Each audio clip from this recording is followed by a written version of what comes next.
AP రాజధాని అమరావతిగా parliament లో bill pass చేశారు. ఇక రాష్ట్రపతి ఆమోద ముద్ర ఒకటి పెండింగ్ లో ఉంది. అయితే ఈలోపు ఇక్కడ మనం రెండు విషయాల గురించి మాట్లాడుకోవాలి. ఒకటి ఏంటంటే వైఎస్ఆర్ కాంగ్రెస్ పార్టీ ఎంపీలు బాయ్కాట్ చేయటం, రెండవది జగన్ గారు కొత్తగా పెట్టినటువంటి మావిగన్ ప్రపోజల్. వీటి గురించి మనతో విశ్లేషించడానికి ప్రముఖ రాజకీయ విశ్లేషకులు కేఎస్ ప్రసాద్ గారు మనతో ఉన్నారు. ఆయనతో మాట్లాడదాం. నమస్తే ప్రసాద్ గారు. నమస్తే అండి. సార్, పార్లమెంట్ లో లోక్సభలో బిల్లు ప్రవేశపెట్టినప్పుడు చూసాం, పెంసాని చంద్రశేఖర్ గారు మాట్లాడారు, సీఎం రమేష్ గారు మాట్లాడారు, మాణిక్యం ఠాకూర్ గారు మాట్లాడారు, అలానే మిథున్ రెడ్డి గారు మాట్లాడారు. ఇలా అందరూ ఎంపీలంతా మాట్లాడారు. అయితే మిథున్ రెడ్డి గారు కొన్ని అంశాలను లేవనెత్తారు. రైతుల సమస్యల గురించి ఏంటి, ఒక రైతు మరణించడం జరిగింది, వారికి ఇస్తానన్నటువంటి డెవలప్డ్ ప్లాట్స్ ఎప్పుడు ఇస్తారు, అలాగే ఈ అమరావతికి ఉన్నటువంటి బౌండరీస్ ఏంటి, ఏ లిమిట్స్ లో ఉంది ఏంటి, ఇలా ఏవి కూడా బిల్లులో మెన్షన్ చెయ్యకుండా మీరు బిల్లు ప్రవేశపెడితే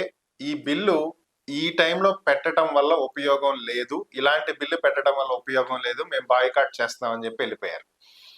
సో ఇక ఈ పరిస్థితి చూస్తే దీన్ని అమరావతికి అనుకూలం అనుకోవాలా, వ్యతిరేకం అనుకోవాలా, దీన్ని ఏ విధంగా అర్థం చేసుకోవాలి? మీరు వైఎస్ఆర్సీపీ కోణంలో చూస్తారా, తెలుగుదేశంలో కోణంలో చూస్తారా, జనసేన కోణంలో చూస్తారా, ఆంధ్రప్రదేశ్ కోణంలో చూస్తారా? నేను ఆంధ్రప్రదేశ్ కోణంలో చూసాడు.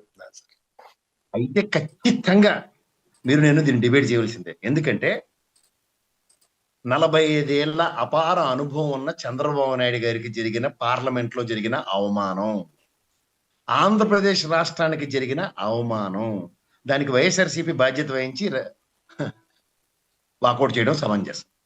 ఎందుకంటే 33 రాష్ట్రాలు కేంద్రపాలిత ప్రాంతాలు ఉన్న దేశంలో ఏ రాజధానికి కూడా ఇలా పార్లమెంట్లో బిల్లు పాస్ అవ్వలేదు. మనమే పాపం చేసాం, మనకెందుకు ఆ ప్రివిలేజ్? రెండోది, మహానుభావుడు వాజ్పేయి గారు 3 రాష్ట్రాలు ఏర్పాటు చేశారు. తర్వాత కాంగ్రెస్ వాళ్ళు వచ్చి అర్రే రాజధాని ఇది కాదు, తూచిలా రండి, మేము పార్లమెంట్లో బిల్లు పెడతాం, మీకు రాజధాని చేస్తామని జార్ఖండ్ కానీ అట్లాంటికి కానీ అని చెప్పారా? అది ఏమీ లేనిది రాజ్యాంగం ఏంటి చెప్తుంది? ఒక రాష్ట్రానికి రాజధాని నిర్ణయించుకునే హక్కు ఉంది. ఉందా లేదా? ఉందా లేదా? మీరు ఆ తపేలా ఛానళ్ళకు ముస్లిమామలా చెప్పండి, గంటపలాసగా చెప్పండి, ప్రజలకు వెళ్ళాలి. ఇది ఉంది. అలాంటప్పుడు మన మోసం చేయడానికి వచ్చిన నరేంద్ర మోడీ నీళ్లు మట్టి తీసుకొచ్చి అమరావతి రాజధాని కింద స్టేట్ డిసైడ్ చేసుకున్నప్పుడు శంకుస్థాపనకు వచ్చాడా లేదా? వచ్చాడా లేదా? వచ్చాడంటే రాజధాని కింద అమరావతి అనేది కేంద్ర ప్రభుత్వ కన్సర్న్ లో కూడా ఉన్నట్టే కదా. ఉన్నప్పుడు దేనికి రెండో పాయింట్. సరే, ఇది కూడా బాగుంది. అమరావతి రాజధానిగా చంద్రబాబు నాయుడు గారు 5 ఏళ్ల పాటు అక్కడ ఫస్ట్ 5,250 కోట్లు శాంక్షన్ చేయించుకుని ఎంత ఖర్చు పెట్టారు లెక్క చెప్పకుండా పని మొదలెట్టారు. నడుస్తుంది. 1,500 కోట్లు కేంద్ర ప్రభుత్వం ఇచ్చింది. సూపర్. 3 సచివాలయం బిల్డింగ్ కట్టాం, అసెంబ్లీ కట్టాం, హైకోర్టు కట్టాం, తర్వాత ఇవి టెంపరీ బిల్డింగ్ అన్నారు. ఇదంతా ఓకే, బానే. తర్వాత జగన్మోహన్ రెడ్డి వచ్చారు, 3 రాజధానులు అన్నాడు. కష్టమో నిష్ఠూరమో, మండలిలో అయితే అద్దుకున్నారు, సంఖ్యాబలం ఉందని. మొత్తానికి అది కోర్టు దాకా వెళ్ళింది. గౌరవ న్యాయస్థానం రిట్ ఆఫ్ మ్యాండమస్ తీర్పు అని ఒకటి ఇచ్చింది. అంటే ఏంటి? ఒక ప్రభుత్వం తీసుకున్న నిర్ణయాన్ని రెండో ప్రభుత్వం కాంట్రడిక్ట్ చేయలేదని. అప్పుడే కదా జగన్మోహన్ రెడ్డి చేశాడు, 3 రాజధానుల బిల్లు విరమించుకుని రిట్ ఆఫ్ మ్యాండమస్ తీర్పుని గౌరవిస్తూ అమరావతి రాజధాని గారికి కంటిన్యూ అయిపోయాడు. అయ్యాడా లేదా? అయ్యాడా? అంటే అమరావతి మీద గౌరవం వరకు ఉంది, వీళ్ళకుంది. వీళ్ళంటే వైఎస్ఆర్సీపీకి, జగన్మోహన్ రెడ్డికి. గౌరవం లేనిదోడికి, తెలుగుదేశం వాళ్ళకి, ఏటీ తెలియని జనసేన వాళ్ళకి, పారాచూట్ వేసుకుని బీజేపీ నెత్తికి దాపరించిన తెలుగుదేశం నుంచి, కాంగ్రెస్ నుంచి తన్ని తగలైపడ్డ ఎంపీలకి. అందులో ఒకడికి సీఎం రమేష్ కి అయితే నిజంగా ఏటీ తెలీదు. ఇంకో పురంధేశ్వరం అయితే ఆంధ్రజ్యోతి, ఈనాడు తప్ప ఇంకో పేపర్ చదవదు. అందులో ఉన్న నాలెడ్జే నాకు మొత్తం ప్రపంచంలో ఉన్న జీకే అంతా నాకే తెలుసుకున్న భ్రమంలో బతికే క్యాండిడేట్ ఆవిడ. సో వీళ్ళని మనం దృష్టిలో పెట్టుకుని ఈ తెంగరబుచ్చోళ్ళు అక్కడ కూర్చుని రాష్ట్ర పరువు తీస్తుంటే వాకౌట్ చేయకుండా ఇంకేటి చేస్తారండి? రెండో పాయింట్. ఇప్పుడు మనం పాయింట్ మాట్లాడదాం. మావిగన్, ఇది రాజధానికి సంబంధించిన విషయంలో వాకౌట్, దాని ఆవశ్యకత, దాని అర్థం, పరమార్థం. రెండో పాయింట్. ఇది బాగుంది కదా. ఇందులో తప్పవడిది చంద్రబాబు నాయుడికి చేసిన అవమానం. పాప ఆయన నిన్న సాష్టాంగ దండం పెట్టి మళ్ళీ ఆ పొత్తులేరన్నిటికీ మళ్ళీ మన రాజధాని అయిందని గట్టిగా గిల్లి చెప్పుకుంటాడు ఆయనకైనా. అదేంటిది, మన రాజధాని 2014-15లోనే కదా చేసేసాం. అప్పుడు అసెంబ్లీలో జగన్మోహన్ రెడ్డి కూడా ఉన్నాడు కదా. 30,000 ఎకరాలు ఉంటే బాగుంటది ప్రభుత్వం అంటే, లేదు 34,000 ఎకరాలు స్వతంత్రంగా స్వచ్ఛందంగా పాపం రైతులు ఇచ్చారని మీరే చెప్పి మీకే నమ్మకం లేదా మీరు చేసిన దాని మీద? దీనికి పిలికి ఎలక్ట్ సాక్షన్లకి కేంద్ర ప్రభుత్వం ఏమో తెంగరబుచ్చిలా బిల్లెట్టండి, కేబినెట్ సమావేశం పెట్టుకోనంటే రాజ్యాంగం మీద అవగాహన మీకు లేకపోతే యనమల రామకృష్ణ గారిని పిలిచి చదివించవలసిందో సార్ రాజ్యాంగం మీద. ఎందుకు మళ్ళీ మనం ఎందుకు తీర్మానం చేయాలి? What the hell is taking place అని ఎవడు అడిగినోడు లేడు అక్కడ. ఓహో, మీకు కాలక్షేపం కావాలా? 3 రాజధానుల బిల్లు శాశ్వత రాజధాని అని తీసుకొచ్చామని ఎవరు చెవులో పుల్లెడతారు? అంటే నిజంగా ఎంత అనుభవం ఉన్న చంద్రబాబు గారికి ఏటీ తెలియదని విషయం మీకు చెప్పనా? అల్లప్పుడు అమరావతి రైతులకి నరేంద్ర మోడీ వచ్చినప్పుడు ఇది శాశ్వత రాజధాని చేయిస్తారని అడిగితే, ఇంకెందుకు రాజధాని, ఇదే కదా రాజధాని, నేను వచ్చాను, ఇది రాజధాని కడుతున్నాను కదా అని చెప్పాల్సింది పోయి ఈసారి పార్లమెంట్ సమావేశంలో పెట్టిస్తానంటాడు. అంటే నేను గతం నుంచి మాట్లాడుతుంది, నేను ఎప్పుడు అడిగివాడు శాశ్వత రాజధాని గజెట్ తెస్తారని. ఆ ట్రాప్ లో పడ్డారు అమ్మయ్య అనుకున్నా. కానీ ఆ జగన్మోహన్ రెడ్డి చుట్టూ ఉన్న ఓ తపేలా బేచగాళ్ళు ఉన్నారు, వాళ్ళు నిజంగా తెలుగుదేశం కోర్టులేమో అని నాకు డౌట్గా ఉంది. ఈ సబ్జెక్టుల మీద మాట్లాడిస్తారేమో అని చెప్తే ఆయనకి ఈ మావి గన్ను, అలా గన్ అంటే జగన్, ఈ అరికథలన్నీ చెప్పించారు. నిజంగా విజనరీ లీడర్ ఎవడంటే జగన్మోహన్ రెడ్డి లీడర్. ఎంత ఆలోచించాడు తెలుసా సార్, దూరదృష్టితో అయినా. మీకు సింపుల్ గా చెప్తాను ఒక విషయం. ఓకే, అమరావతి శాశ్వత రాజధాని మనం అక్కడి నుంచే పరిపాలించుకుంటున్నాం, అంత బాగుంది, ఫెంటాస్టిక్, సూపర్. ఇప్పుడు సీఎం రమేష్ ఏడు చెప్తాడు, ఏటి తెలియనివాడు సీఎం రమేష్ ఏడు చెప్పాడు, హైదరాబాద్ వచ్చేసారు, రెవెన్యూ ఎలాగొచ్చేస్తుందో. మరి నీకు అక్కడ పీపుల్స్ క్యాపిటల్ పేరెట్టిసినంత మాత్రం కాదు కదా, ప్రజలేరు అక్కడ. ఏం సార్ మీరు గుంటూరే కదా, సచివాలయం ఇప్పుడున్న టెంపరీ అసెంబ్లీ కొత్తగా కడుతున్నాడు దగ్గర నివాస యోగ్యంగా ఎవడన్నా ఉన్నాడా? లేదు. నవనగరాలు నిర్మిస్తామని చెవులు అరికథలు చెప్తారు కదా చంద్రబాబు నాయుడు. ప్రజలకి ఎర్రిబోగులు జాగ్రత్తగానే. ఇప్పుడు మనకి హైదరాబాద్ లో సైబరాబాద్ ఉంది, ఫైనాన్షియల్ డిస్ట్రిక్ట్ ఉంది. గతంలో మాకు తెలిసి అది నానక్రామ్ కూడా, కుప్పాల కూడా, ఇలాంటివి. ఇప్పుడు అసెంబ్లీ భవన్ ఎక్కడ ఉందండి, సెక్రటరియట్ 2 లకడీ కపూర్లోనే కదా ఉన్నాయి. అల్లప్పుడు మైక్రోసాఫ్ట్ అధినేత వచ్చి, అల్లప్పుడు ఐఎస్బి వాళ్ళు వచ్చి, ఇదేంటి ఇంత పాత బిల్డింగ్ లో ఉంటున్నారు, మేము పెట్టమని ఏమైనా చెప్పారు మైక్రోసాఫ్ట్ కానీ? ఏం సార్ లేదు. మరి సైబరాబాద్ నిర్మాత అని చెప్తారు కదా, వెళ్ళి కోతులు బ్యాచ్ ఇక్కడ ఉన్నారు, మాకు వెళ్ళి 1,00,000 మంది నిలబడ్డారు కదా. హైదరాబాద్ 180 కిలోమీటర్ల రేడియస్ లో గ్రేటర్ హైదరాబాద్ 7 జిల్లాలను టచ్ చేస్తూ ఏర్పడింది దాన్ని గ్రేటర్ హైదరాబాద్ అంటారు. బాబా అదేమన్నా రాజధాని అన్నారా? చెప్పండి సందీప్ గారు. లేదు. మరి ట్విన్ సిటీస్ సికింద్రాబాద్ ఏమన్నా హైదరాబాద్ క్యాపిటల్ అనుకున్న సికింద్రాబాద్ జంట నగరాలు అంటారా, లేదా సికింద్రాబాద్ కూడా క్యాపిటల్ అంటారా? లేదు. లేదంటే మేము నవనగరాలు చెప్తున్న చంద్రబాబు నాయుడు గారు సైబరాబాద్, మీరే చెప్తారు సైబరాబాద్ నిర్మాతనేనని. ఫైనాన్షియల్ డిస్ట్రిక్ట్ జిల్లా కింద కూడా పేరు ప్రఖ్యాతలు గడించింది కదా, దానికి ఏమైనా క్యాపిటల్ ఉందని చెప్పారా? చెప్పండి. మరి ఇన్ని తెలిసిన మీరు విజనరీ కదా, మరి ఇదే విజనరీ ఆస్పెక్ట్ లో జగన్మోహన్ రెడ్డి ఏంటి చెప్పాడు? 120 కిలోమీటర్ల రేడియస్ లో ఉన్న బందరు ఓల్డెస్ట్ సిటీ, బ్రిటిష్ వాళ్ళ కాలం కన్నా ముందు నుంచి ఉంది. అలాగే విజయవాడ 20 లక్షల మంది ప్రజలు ఉన్నారు, గుంటూరు 20 లక్షల పైచిలకు ప్రజలు ఉన్నారు, హైవే కనెక్టివిటీ ఉంది, రివర్ బ్యాంక్ ఉంది, సముద్రం ఉంది. 40 కిలోమీటర్ల రేడియస్ లో మాకు ఇక్కడ హైదరాబాద్ శంషాబాద్ కూడా 40 కిలోమీటర్లు ఇంటర్నేషనల్ ఎయిర్పోర్ట్, అలా గన్నవరం ఎయిర్పోర్ట్. వీటిని కనెక్టివిటీ చేసుకుంటూ దీన్ని గ్రేటర్ అమరావతి కింద ఎక్స్పాండ్ చేద్దాం అన్న కాన్సెప్ట్ తప్ప నాకు అర్థం కాలేదు. తెలిసి చేస్తున్నారా, తెలియక చేస్తున్నారా? తెలిసిన జగన్మోహన్ రెడ్డిని చుట్టూ ఉన్న తపేలగాళ్ళేమో అడ్డమైన చెత్త దిక్కుమాల రాతలు రాసి ఇచ్చి ఆయన్ని సప్రెస్ చేస్తున్నారు. ఏంటి తెలియనివాడికేమో ఎలివేషన్లతో అన్ని తెలిసినట్టు బిల్డప్లు ఇస్తున్నారు. ఇది ఎక్కడ దౌర్భాగ్యం అండి? ఇది ఎక్కడ దౌర్భాగ్యం మీరు చెప్పండి సందీప్ గారు. ఏమని విశ్లేషించాలి మాలాటోళ్ళం? అంటే తప్పు, అంటే తప్పు. అప్పటికే ఆయన చెప్పాడు కదా, మావిగాని కాకపోతే ఇంకో పేరు పెట్టుకోండి దానికని. కాన్సెప్ట్ ఏంటి? 3 నగరాలు ప్రతిసారి. ఇప్పుడు ఆయన లాస్ట్ టైం కూడా 3 జిల్లాల్లో దగ్గర విశాఖలో ఒక ఫైనాన్షియల్ క్యాపిటల్ అన్నాడు, న్యాయ రాజధాని కర్నూలు అన్నారు, ఇక్కడ గుంటూరులో అమరావతి నుంచి సెంట్రిక్ కాదు క్యాపిటల్ అయితే ఉంది కదా. ఇప్పుడు ప్రభుత్వ తరఫున బిల్డింగ్లు కట్టాలి, వీళ్ళు 2 లక్షల కోట్లు తగలబెట్టి దాని మీద అప్పులు చేసి కడుతున్నారు. జగన్మోహన్ రెడ్డికి ఒకటికి ఒక నాయకుడికి ఒక విజన్ ఉంటుంది, నేను అప్పు చేసి కట్టను, నేను అక్కడి నుంచి పరిపాలిస్తా. ఆ కాన్సెప్ట్ తప్ప?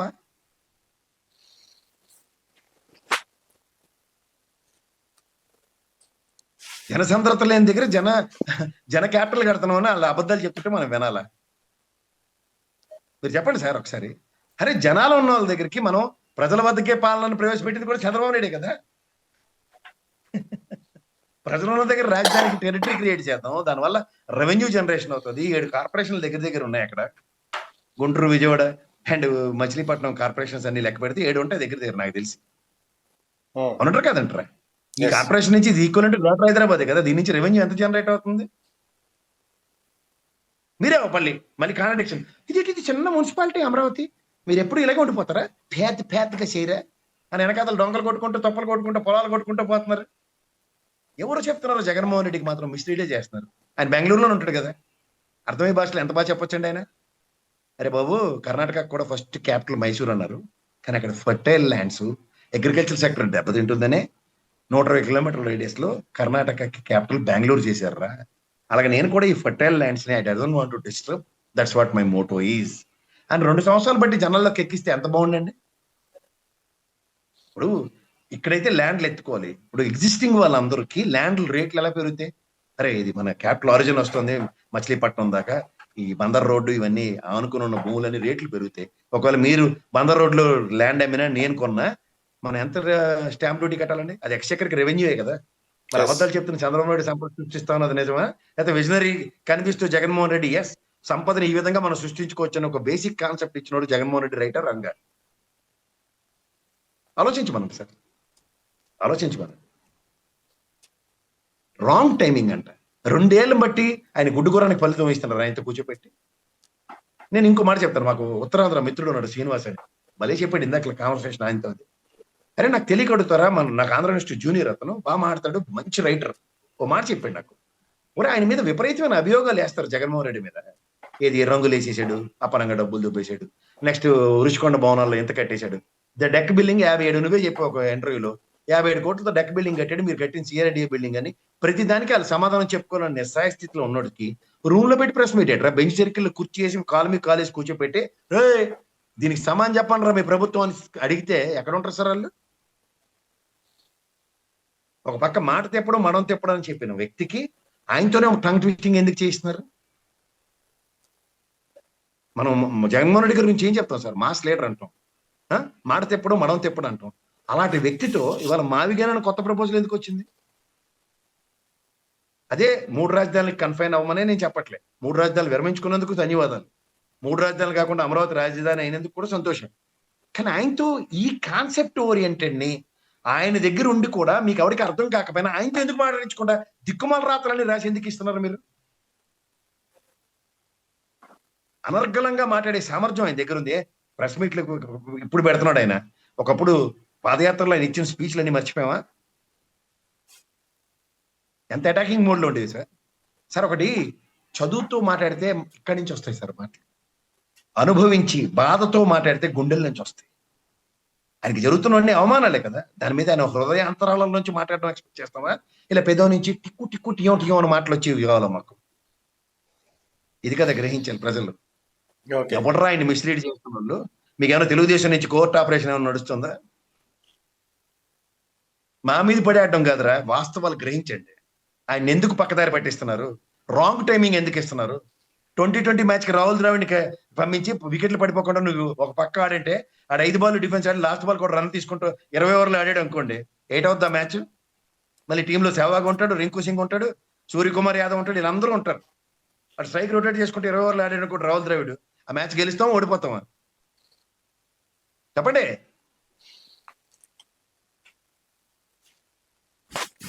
సార్ హలో, నేను చెప్పగలను, ఒక రాంగ్ టైమింగ్, ఒక వ్యక్తిని మిస్యూటిలైజేషన్ చేయడం, ఒక పర్ఫెక్ట్. తర్వాత మీకు ఇంకోటి చెప్తాను, అది ఎంత చక్కగా ప్రిపేర్ చేస్తారండి చంద్రబాబు నాయుడు. అమరావతి మన కలల సౌధం, రోజు అంతులేని కథ జయప్రద స్టోరీయే. దానికి జీవితంలో పెళ్ళవదు, అమరావతికి అయితే ఈ జన్మకి యోగ్యం రాదు. కానీ వీళ్ళు జనాల్లో ఎలా పెనట్రేట్ చేస్తున్నారు? కానీ నిజాన్ని నిక్కచ్చిగా మాడి జగన్మోహన్ రెడ్డి మాత్రం వెళ్ళలే. అవునంటారా కాదంటారా? అంతే సార్. అంతులేని కథ సినిమాలో జయప్రదకి పెళ్ళి అయిందా? అయిందా అవ్వలేదా? అవ్వలేదు. అలాగే అమరావతికి ఈ కట్టిగల రైలు కట్టలేకపోయినా అమరావతి నా కళల స్వప్నాన్ని చెడగొట్టేస్తారు. ఎవడి కళల స్వప్నం? అది నారాయణ కళల స్వప్నం. అరే ప్రజల డబ్బులు మిస్యూటిలైజ్ చేసేస్తున్నాయి రా అని మొత్తుకుంటున్న జగన్మోహన్ రెడ్డిని విలన్. ఆ తప్పేలా ఇటు రాజధాని అంటే నీకు ఇష్టం లేదా జగన్మోహన్ రెడ్డి? అరే నేను గౌరవించింది నేను రా, న్యాయస్థానాన్ని గౌరవించి నేను విరమించుకున్నాను రా, రాజధాని అమరావతిని నేను చెప్పుకుని పరిపాలించాను రా. అక్కడి నుంచి మీరే మళ్ళీ అమరావతి మీకు 164 స్థానాలు కట్టి పెట్టినా ఏదో నాకు డౌట్ కొడుతుందిరా సీనా అన్నట్టు. పార్లమెంట్ పిల్లికి ఎలక్షన్ లో పార్లమెంట్ లో bill ఎడతారా?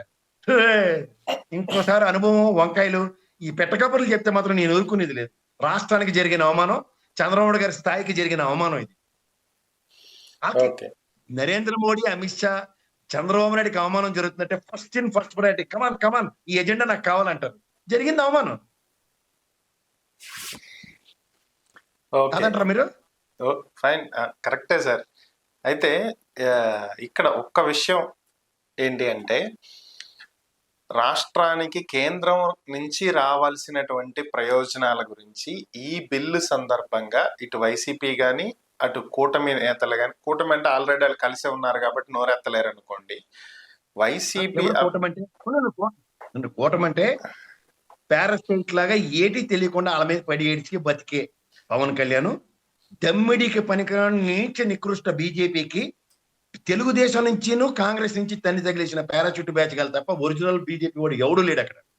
Okay sir, what ever it may be, ఎవరైనా ఉండనివ్వండి. వాళ్ళతో ఏమవుతుంది సార్, మన తలకాయ తప్ప. ఈ ప్రయోజనాల గురించి అక్కడ ఎందుకు ప్రశ్నించలేదు? ఈ బిల్లు సందర్భంగా అయినా కేంద్రం నుంచి రావాల్సిన వాటి గురించి ఎందుకు మాట్లాడలేదు?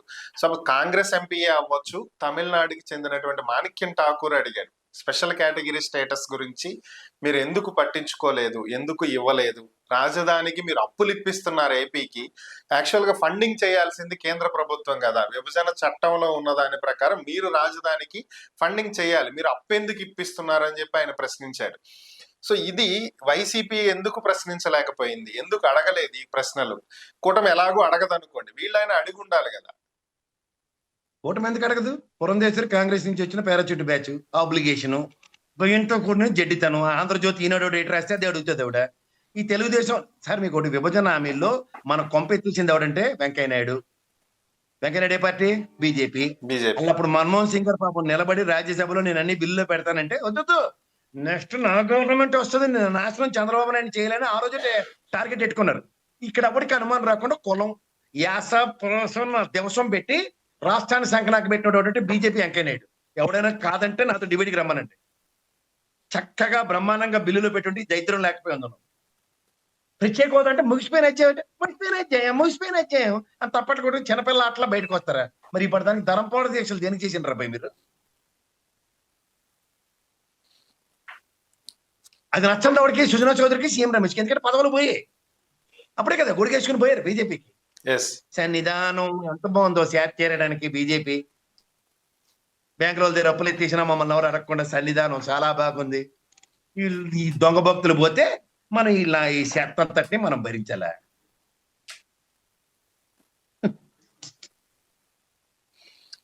వీళ్ళు అడుగుతారని మీరు భ్రమల్లో ఉన్నారా సార్? రాజధాని నిర్మాణం కేంద్ర ప్రభుత్వం బాధ్యత.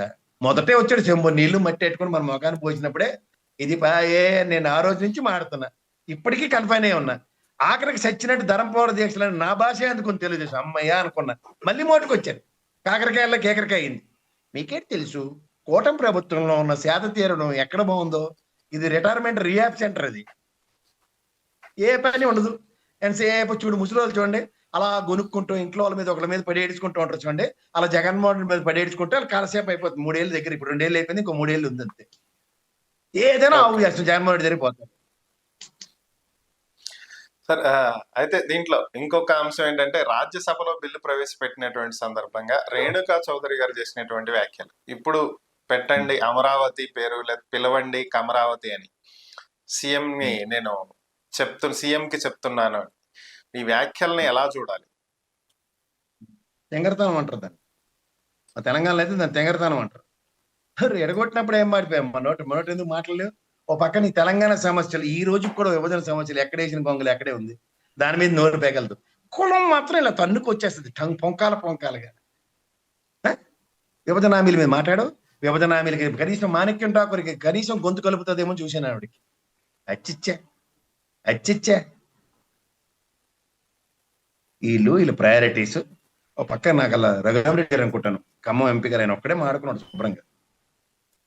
What exactly is needed by central as for as Telangana is concern. వీళ్ళకి బాధ్యత లేకుండా ఎంతసేపు కాలక్షేపానికి అలవాటు పడి ఈ 5 ఏళ్ళు పడవ లాహిరి పాట ఒకటి ఉంటుంది చూసారా, అందులో ముసలి అందరిని ఎక్కించి ఆ మాయబజార్ సినిమాలో పాట ఉంటుంది చూడండి, అదే తంతి వెళ్తే ఏటి కాదు సార్, ఓన్లీ పుట్టిపోయిన గేది ఇది. దీనికి మీరు పాలు ఇస్తారని భ్రమల్లో నీళ్ళలో పెట్టి ఉంచుతారు దానికి ఏ వ్యాపారంతోనూ మళ్ళా కాలక్షేపం చేసుకుంటూ ముందుకు వెళ్ళిపోతారు, అంతకన్నా ఇంకేట్లేదు. చంద్రబాబు గారి స్థాయికి ఆలోచించరు. నేను బిల్ పెట్ట పెట్టి what is this non sense? నాకున్న వీటో పవర్ కి, నాకున్న స్టేట్ డిస్క్రిప్షన్స్ కి this is my capital. Who the hell can stop me అని అడిగితే ఎవడైనా మాడతాడా? పెడతారా? బాగుంది, అలా సినిమాలు ఆలీగడ్ చూడండి అలా పెట్టుకుంటారా? దీనికా మీకు అనుభవం? కానీ